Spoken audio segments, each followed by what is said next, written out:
Brother killed over bike. Teenage sibling suspected. Hi again and welcome. This is Links 007 TV News Report, and I'll be right back with the details to come. Welcome to Links 007 TV News Report, providing you with the best in local and international news updates. This is a place where you can get the most reliable and informative news information. Links 007 TV News Report. Welcome back and thanks for joining us. This is Link 007 TV News Report.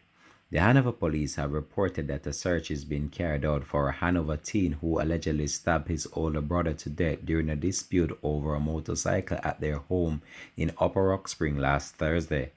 The deceased has been identified as 29-year-old Jermaine Nicholas Spence, otherwise called Cow, a laborer of the same area.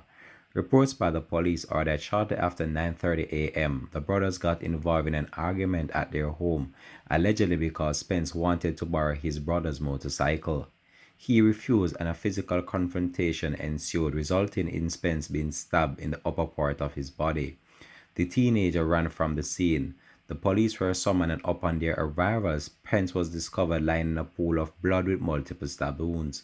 He was rushed to the Savlon Amar Hospital in Westmoreland where he was pronounced dead. The police have also reported that Spence is the 22nd person to be murdered in Hanover since the start of the year. This has been Links 007 TV News Report. Thanks for watching.